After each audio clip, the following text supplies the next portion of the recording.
Welcome to Dash Talk, where the talk is always disturbing, also stimulating and humorous. And today, on this episode, as you can see, I have a guest with me, Ashley Henderson.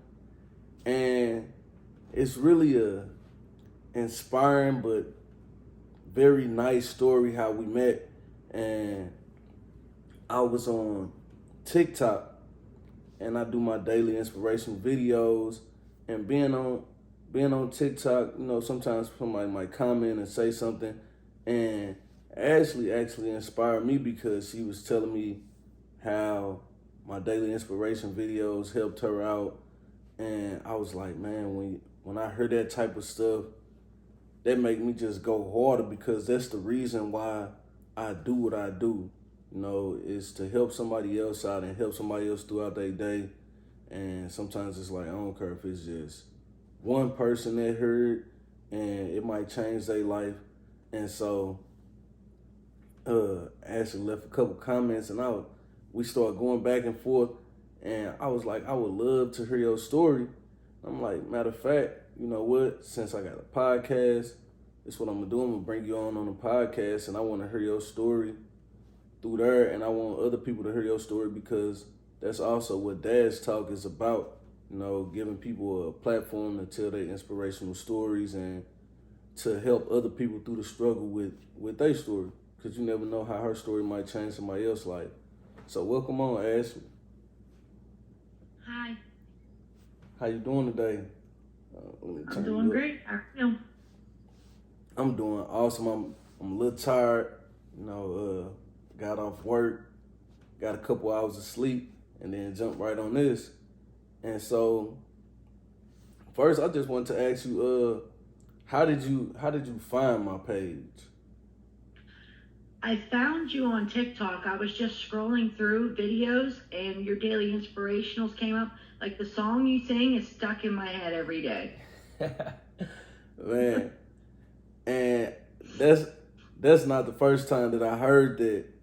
And I'm really working on right now, if anybody watching, I'm really trying to find a studio or somewhere to record the song and maybe put a beat to it and everything, because I want to make it a real song to where people outside of my just social media can actually hear the song, and I know it's uplifting. I know people say it's catchy, so if you're listening, I'm trying to make it a real song, help me out.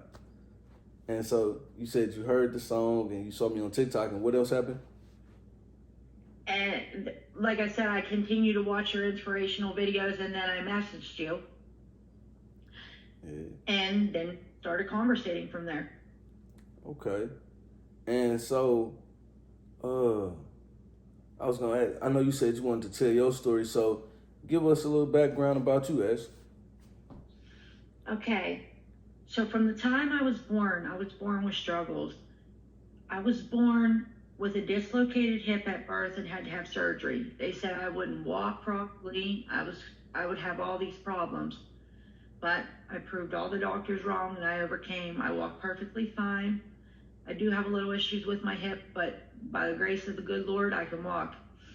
At a young age, I was put on a medication called Ritalin, which I believe that was the first thing that I became addicted to, because it's highly addictive and it's a very dangerous drug.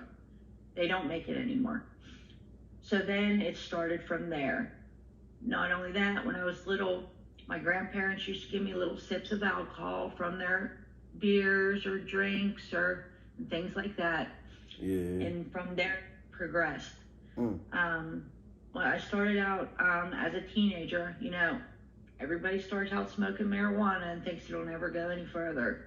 Well, 99% of the time it goes further, because you think that, oh, marijuana, hey, it's not so bad. Maybe I'll try this. And from marijuana, it went to cocaine.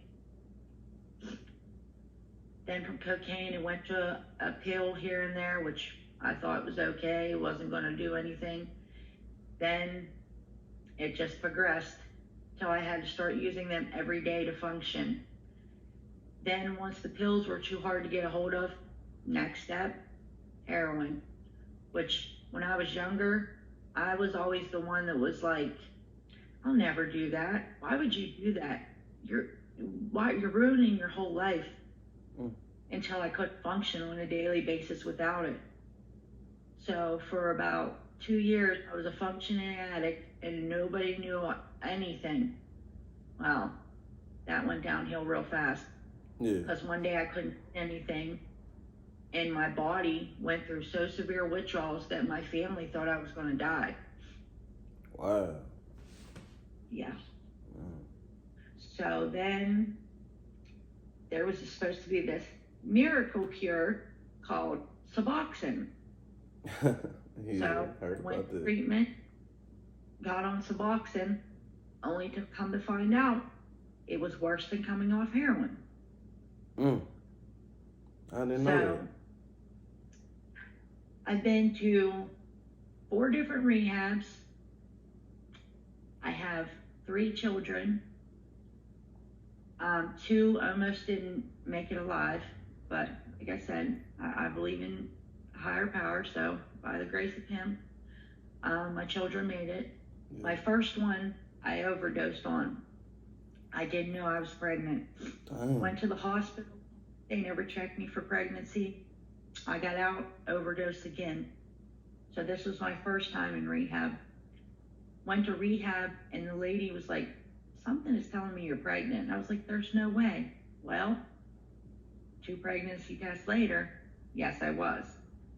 So I fell on my knees and I said, you need to take me to the hospital because I need to make sure my baby's okay. Long story short, I ended up with a healthy baby girl. Okay. Congratulations on that. That I named Serenity because of what I've been through. And I thought my life was going to get better there. I thought, hey, I got this. I stayed clean for about a year, but then something triggered me again and I relapsed. See, relapse is a part of my story.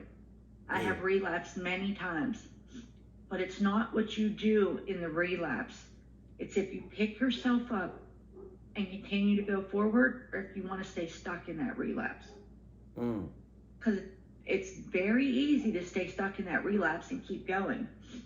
But if you keep going, things are only going to go downhill from there. It's only going to get worse.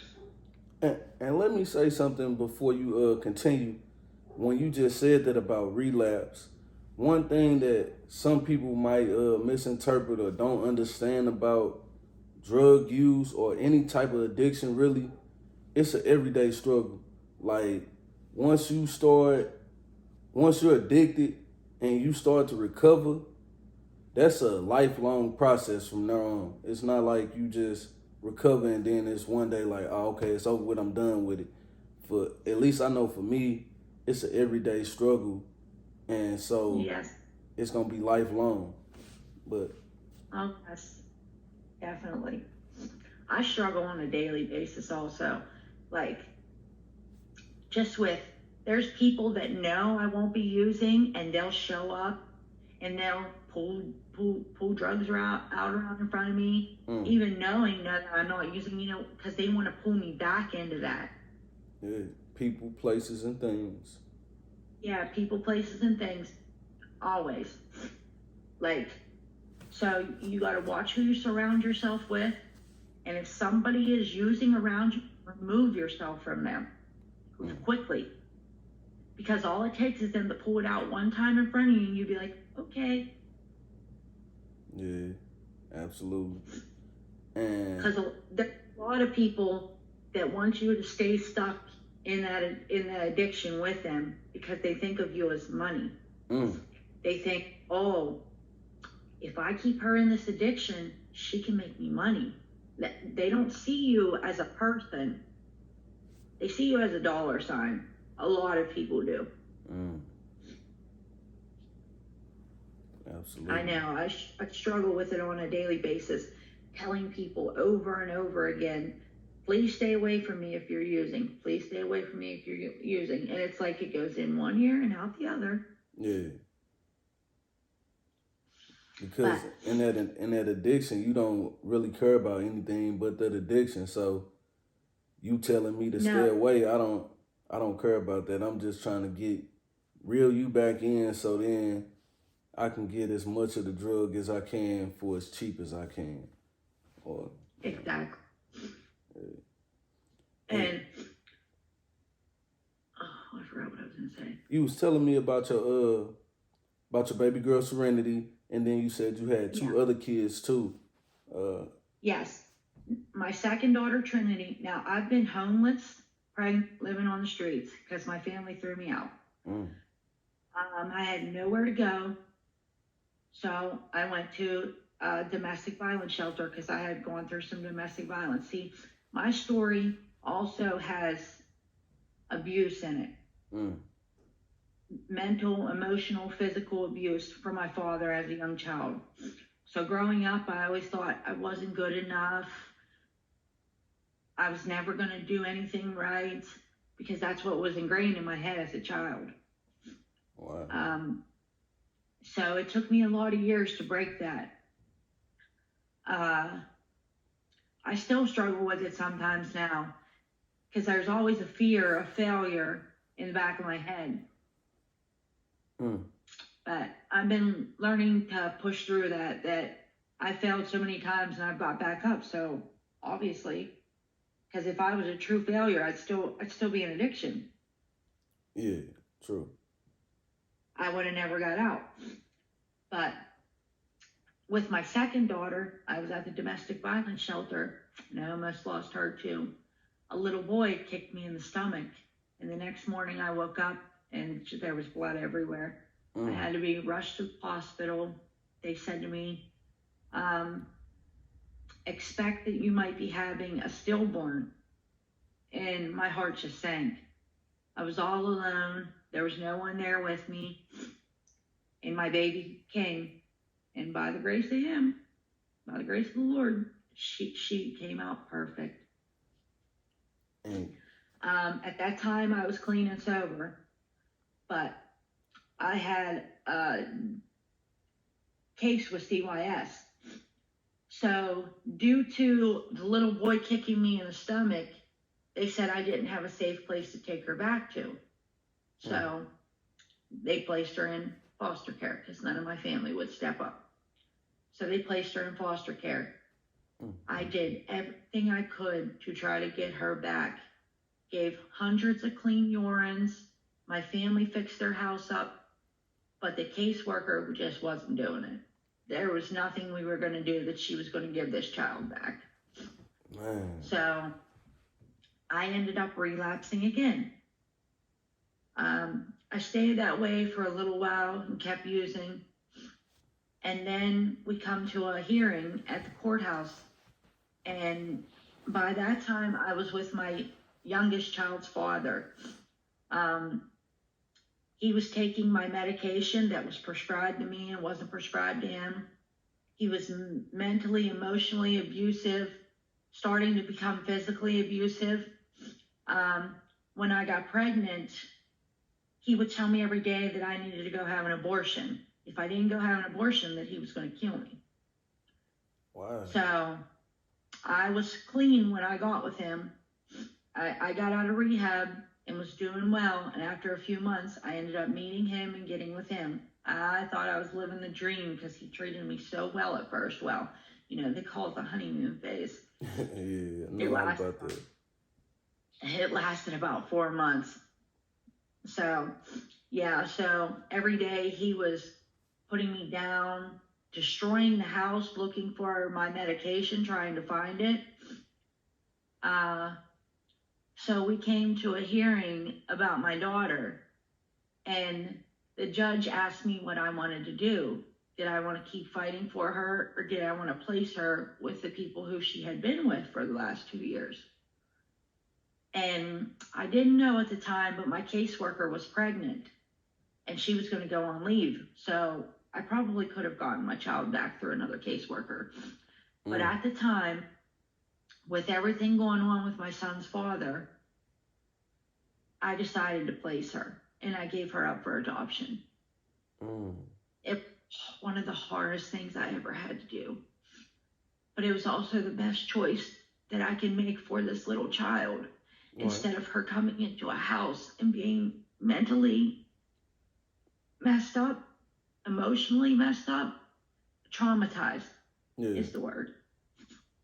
So with that being said, I gave her up for adoption. She's been with this family now for 2 years.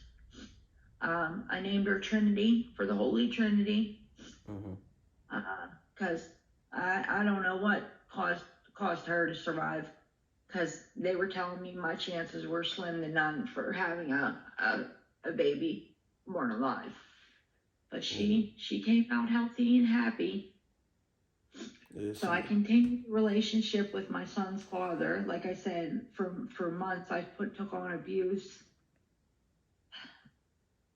verbally every day.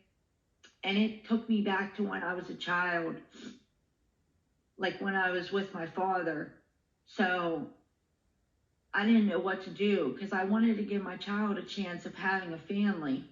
So I stayed. Only in the end, I turn around and have my child taken from me by him and his family. So now I'm in the process of fighting for custody of my son, which is a struggle every day. Yeah. Because I don't get to call, I don't get the video, I can't check on him. I know that must be painful. It goes life.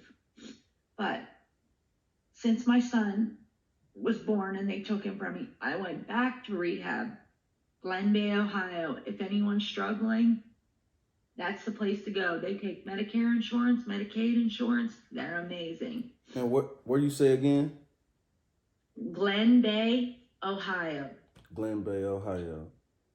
Okay. Yes. And from there, I went to a women and children's program in Washington.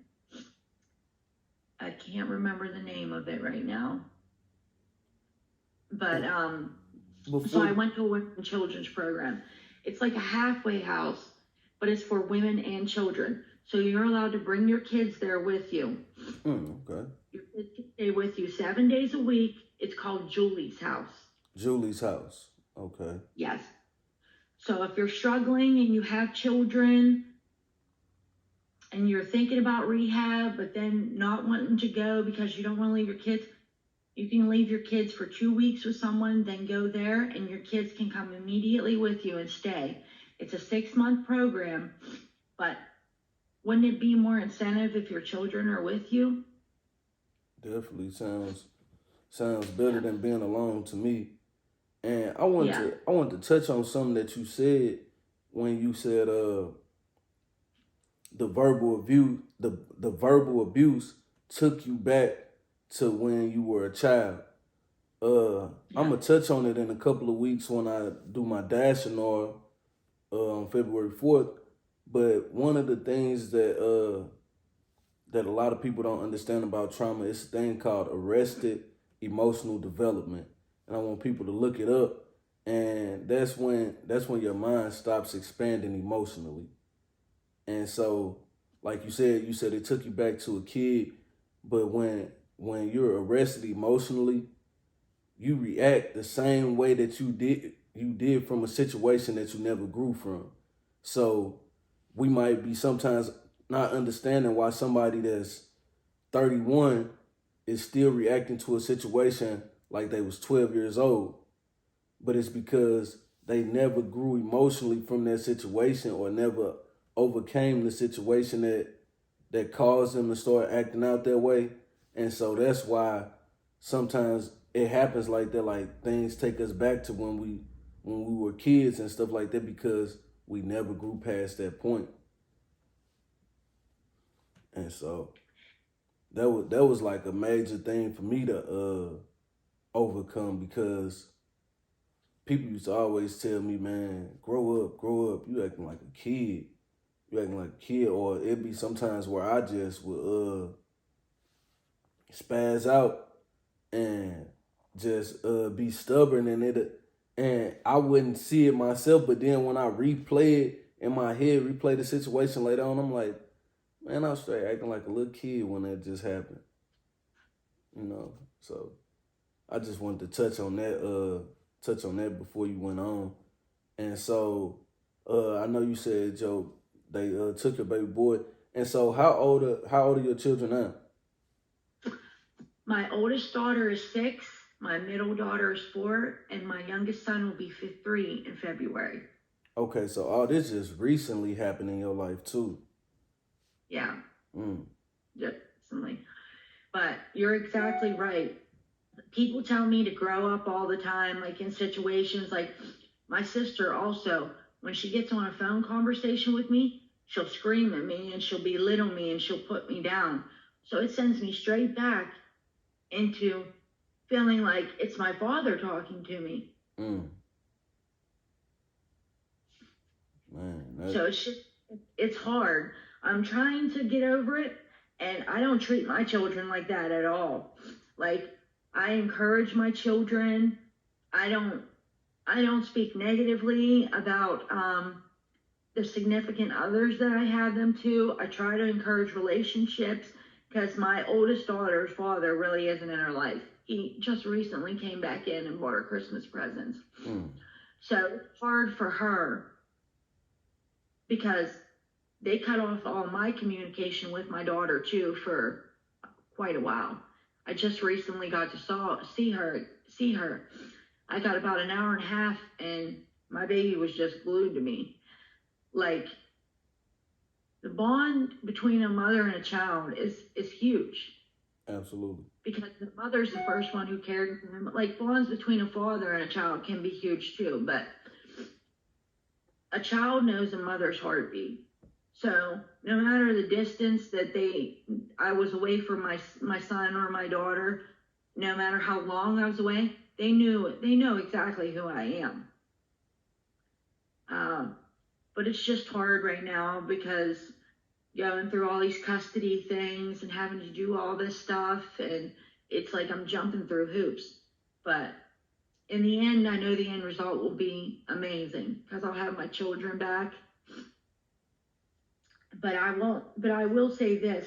I'm not going to say that I haven't had relapses because I have.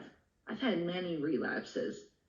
But like I said, I've also, as soon as I relapse, I start to think, why did I do that? What did you get out of it? I really didn't get nothing. I got high. Mm. You always come down. So, and then when you come down, you just beat yourself up more for it. Because you're like, well, why did I do that? Mm-hmm. Like me, I talk to myself, I'll be like, that was so dumb to do. Like, that was worth possibly losing everything that you've built up. Mm. But so to get back to when I was in Washington staying at the Women and Children's program. Sorry, I'm like all over the place. Oh, you fine. I also witnessed a murder and was almost shot while I was clean. Mm. And I thought that was going to be the thing that made me use, because seeing another person's life taken 5 feet in front of you and looking the killer in his eyes, and the killer was still on the run. They did not catch him. So me and the other girls that were witnesses to it had to leave the building and go to outside meetings. So we would have to walk the streets of Washington, not knowing where this man was. Mm. So that was a very scary thing, because he didn't shoot only one person, he shot 2 at the same day. Dang, that's crazy. But yeah, it was crazy. But I didn't use, and of everything that I had been through in my life, I thought that would be the thing that would make me run out and use. Yeah. I was clean for about 7 months. Then I got moved back to the area where I'm from. Started hanging around my oldest child's father, mistake, and started using again because he was using in front of me. I did fine for a while. I would have a drink here and there, and I'd be like, oh, no big deal. Well, then it was drinking every day. Then I walked in the house one day, and he had cocaine right in front of my face. And immediately, instantly, I wanted it. Then one day, he was on heroin. So I would see him on it every day. And for the longest time, like, I had the worst taste in my mouth about it. But seeing him every day made me want to feel that way again. So I ended up relapsing. And I ended up overdosing. I can't even count on my hands how many overdoses I've had. And I just say, thank God I'm still here. Absolutely. So you got a purpose. If anyone, go ahead, Dash. No, I was just saying, you still here because you got a purpose. You know, a lot of the time. Yeah, I do. Yeah, a lot of the time we question why we still here, or why we made it through certain situations, and it's a reason why we made it through that situation. There's a reason why you still here, because it's something that you haven't fulfilled that you gotta still fulfill. And so I know a lot of times we might question something, but it's really not even up for us to question, because if you woke up today and you're supposed to be here, yeah, if you're supposed to be here, and it's a reason why you're here, you figure that reason out, whatever it is. Why, that's one of my missions. Like, I don't know. At first, I didn't know what my purpose was or why I was still here after suicide attempt, after drugs, after ODing, different stuff like that. It's like, what's the purpose? What am I still here? And once I found out, like, what I believe is my purpose, it was like, oh, okay, that's why you still here, and that's why I went through the struggles that I went through, because I wouldn't be able to reach the people that I need to reach without being sculpted and molded into the man that I am.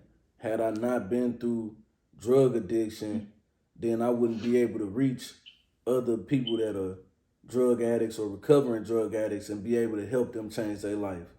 If I hadn't been through being a mischievous child, then I wouldn't be able to reach kids that are going through tough times and just being mischievous or getting into things, because I wouldn't be able to understand why they doing what they doing. But by me going through those things, I'm able to understand, like, okay, I understand what's going on here. I know why you doing this.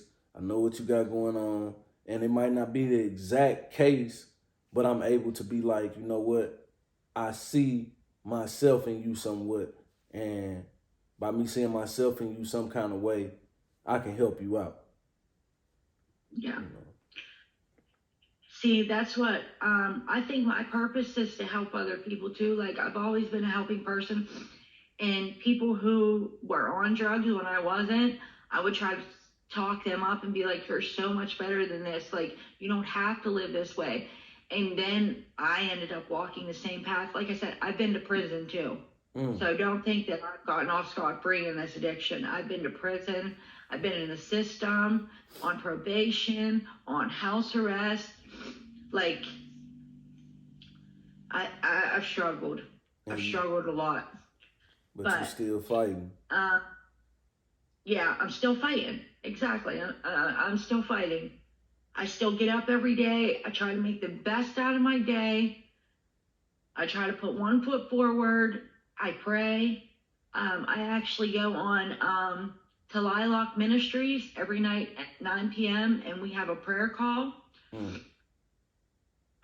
And the people there are wonderful. They're so kind. There's ex-addicts there who used to come on the calls high and drunk, like they said, and now they have years clean. So if you don't feel that you can do it yourself, lean on something. Yeah. Lean on anything. Lean on a higher power. Lean on a friend, a family member. Like, tell your story. Just tell your story to someone. Tell your story to another addict, because you never know who could be helping you. Like, I've done 12 steps. I've done meetings, and they really do help. It really helps with getting what you have stuck inside of you out, because you're in a room of non-judgmental people that have the same, almost the same story as you, but just a little different in ways. Yeah, absolutely. I mean, I totally agree with that because my support system, I shout them out all the time. Like, I feel like I got the best support system in the world, and without them, like you said, without leaning on them or using somebody as a crutch to help me through, I don't know where I'd be at, you know. So definitely, it's it's needed to have that support system and have somebody to talk to, because it was a point in time in my life where I just held it all in.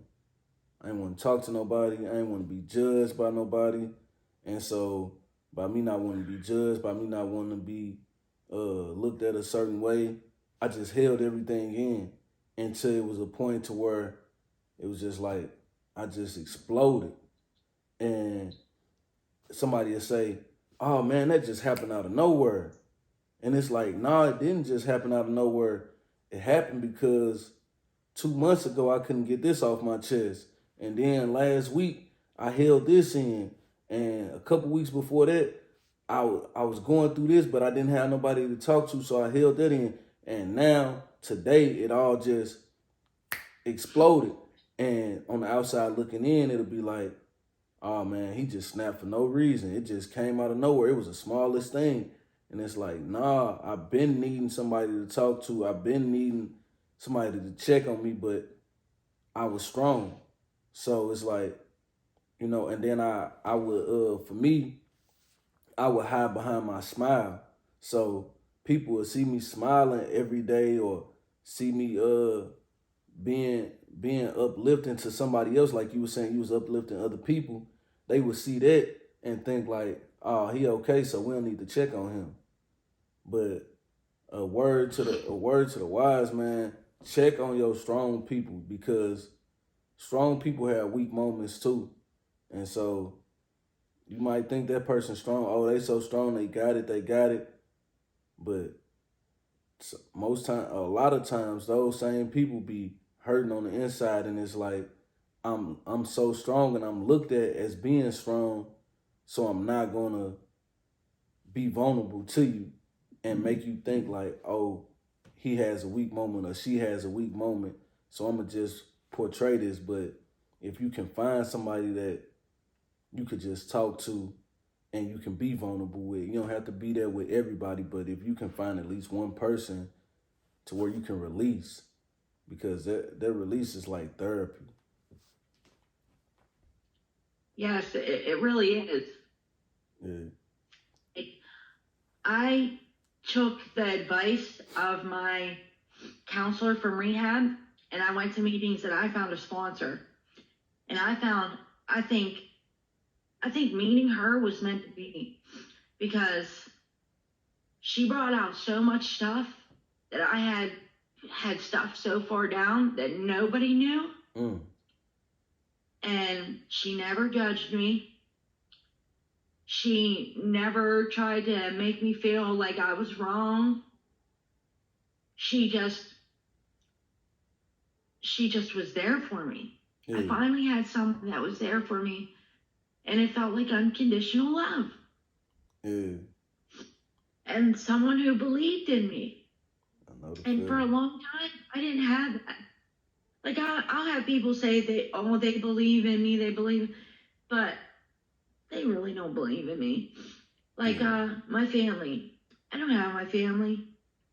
I don't speak to my mother. My father's gone. I will say this about my father. He was not there like he should have been when I was younger, and when he was there, it was mainly abuse. But at the end, my dad got clean. My dad was an alcoholic for many, many years. And we thought it was going to take his life. But he got clean and he got sober. And he was there for me at the end when I needed him the most. Mm. And I was actually in rehab. I'm sorry. When I lost my dad. Yeah. So I had to listen to them shut the machines off over the phone.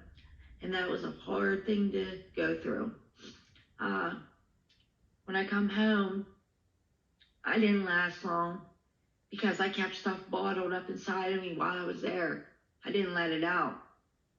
Because I didn't know how to process it at the time. Like, all these people were around me. I knew one person, but he didn't know my dad. All these people were around me, and I was like, I don't want to tell them all this stuff about my dad because I'm saying how good my dad is and how this, and then I'm going to turn around and say, oh, well, he was abusive for years and this and that. So, and I didn't want anybody's pity. Yeah.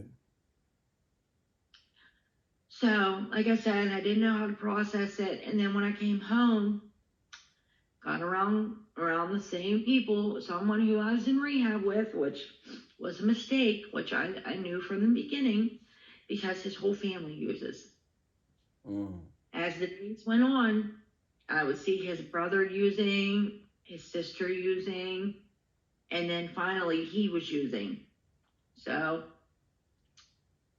I still hadn't processed my dad passing away. So I wanted to numb that pain. Yeah. I went right back to using, but it didn't numb anything. It just made things worse. Mm-hmm.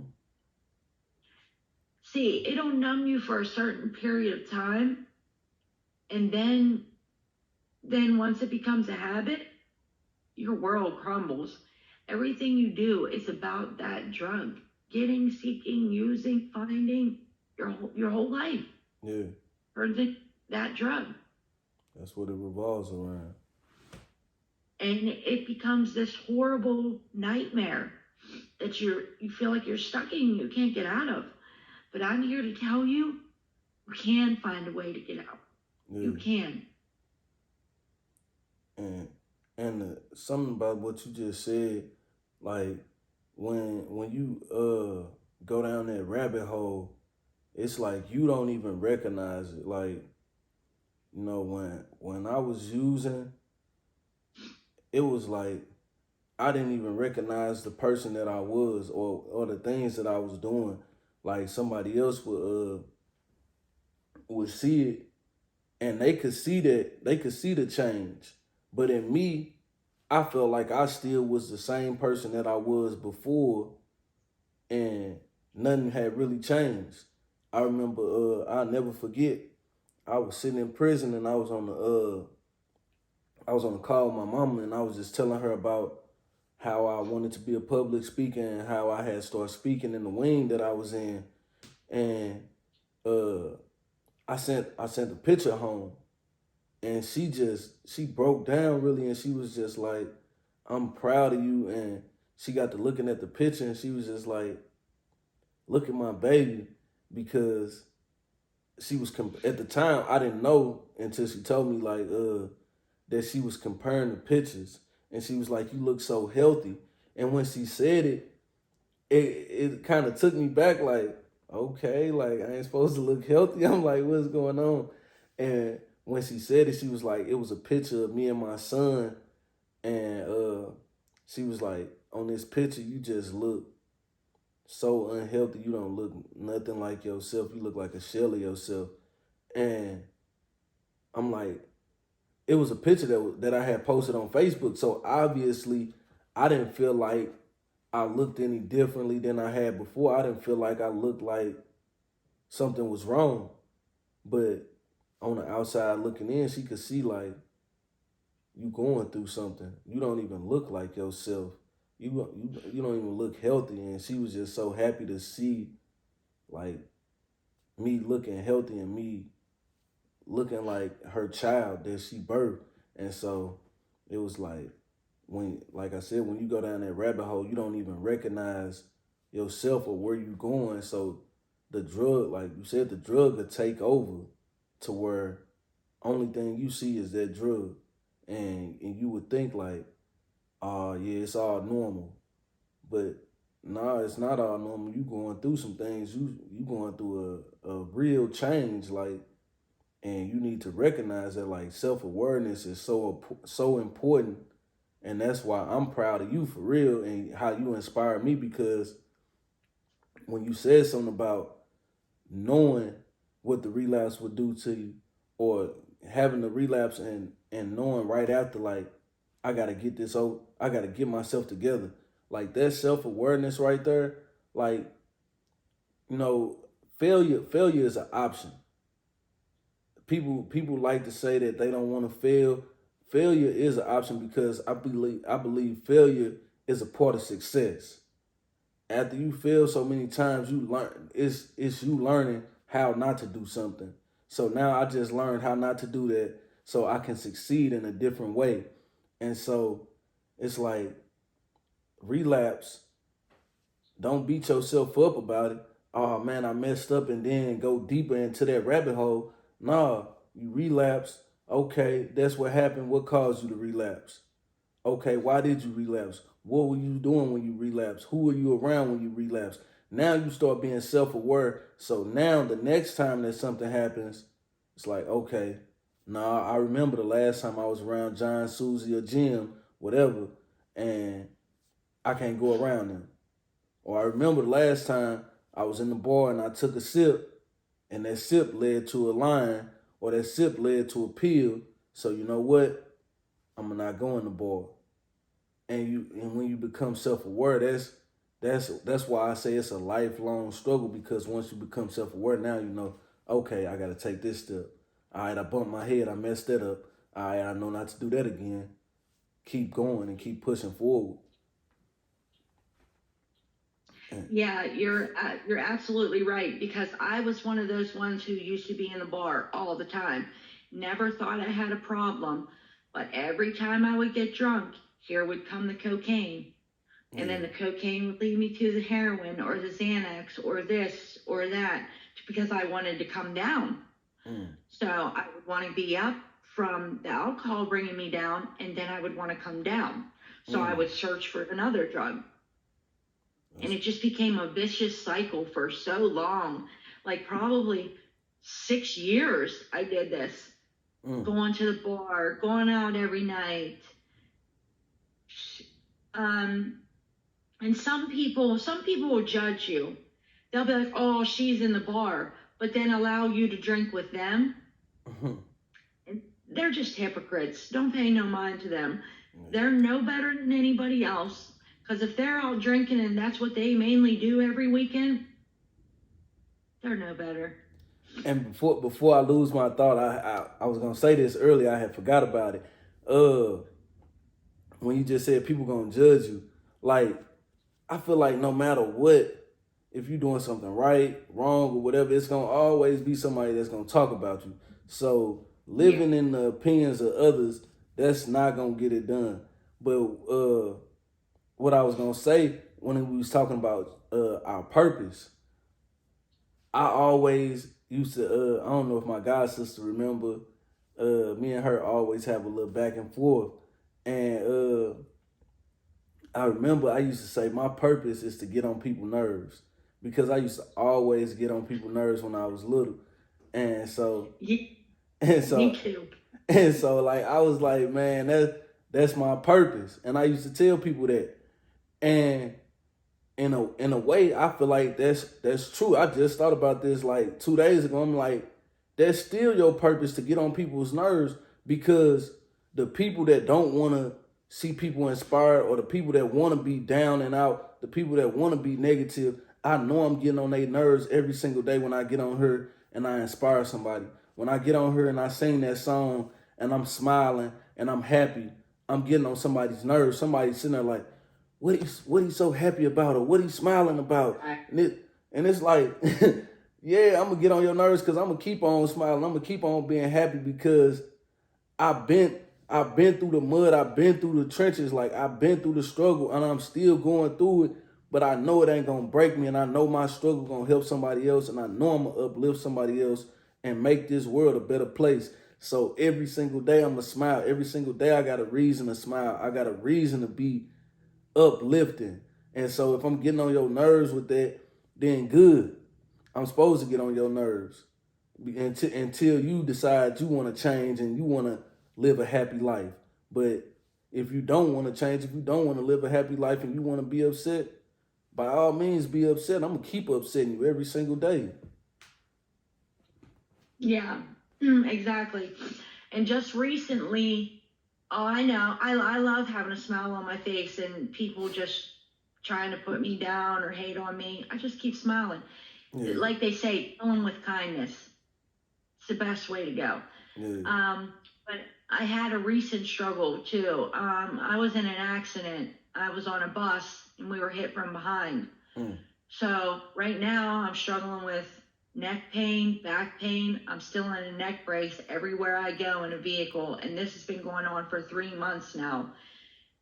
Uh, but one thing I will say is when they rushed me to the hospital, I didn't take pain medication. I refused to take it because I already knew if I took it, the cycle was going to start all over again. yeah, Because it only takes about a week of taking pain medication for you to become addicted. yeah, So I refused that. So I struggle on a daily basis with my pain. Like it's hard to sit still or hard to sit in a certain way. I have to keep moving around.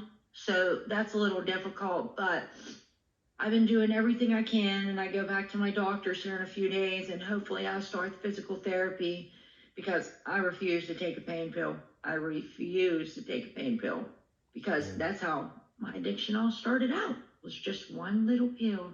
Mm-hmm. And that's that self-awareness. That's that self-awareness right there. Yeah. And remember, everybody remember, at the end of the day, take time out to love yourself, to take care of yourself, to do Yes, what you need to do for you. Because if you're not yes. good, you're not good for anybody else. Oh, yes. Can you say that again? You said, if you not, Take time out for you and yourself, because if you're not good for yourself, you're not good for anybody else. man, that's so powerful for real because you can't, I mean, you said it all. That's powerful. You can't help nobody else unless you got yourself together. And I should have asked this in the beginning, but, well, I already know. But for the people that don't know, where you from, Ash? I'm from Connersville, Pennsylvania. And see, and I asked you that because it's so powerful. Like you was talking about stuff happening for a reason, and I believe everything is perfect timing. Everything happens at the perfect time when it's supposed to happen. And so like Yeah.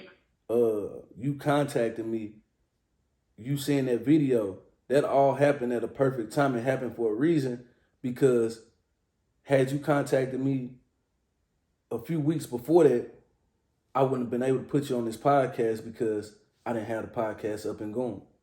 You wouldn't have been able to Mm. share your story with somebody else. Had you saw that video a few weeks earlier, it's no telling what mindset you would have been in or what space you would have been in to where you would have been like, maybe I don't want to contact him, or maybe I'm not going to leave a comment, or maybe I'm going to keep scrolling. But at that time, it was perfect for you to see that, and then it was perfect for you to hit me up at the right time. And it's like, uh, I start rambling sometimes, but the whole That's re- okay. the whole reason for me asking though where you was from was because I'm in Missouri, I'm in St. Louis, Mm. and I'm reaching you all the way on the East Coast, and I'm in the Midwest. So Yeah. that's why it's important to tell your story and deliver your message because had I not started telling my story and delivering my struggle to other people, I wouldn't have been able to touch you and you all the way on the East Coast, and I was able to touch you. And I know this gonna touch somebody else, and I don't know where they at or who need to hear it, but I just felt it. I just felt it in me that I needed to bring you on and let somebody hear this. And another thing that forgot to do in the beginning when you said something about it. You said something about the song that I sing on my daily inspirations or my rise and shine. And so I asked for help with the song, and I want to just sing the song for everybody before we get out of here. I'm gonna sing the song, and then I want to ask you to just give the people one last word. Okay? I know of a studio close to me where you could possibly record that. Okay. Well, then I have to take a flight, and I just I'm glad you said that because that just triggered something else. I just wrote my goals down. I was supposed to do it in the beginning of the year. My mentor was saying something about it.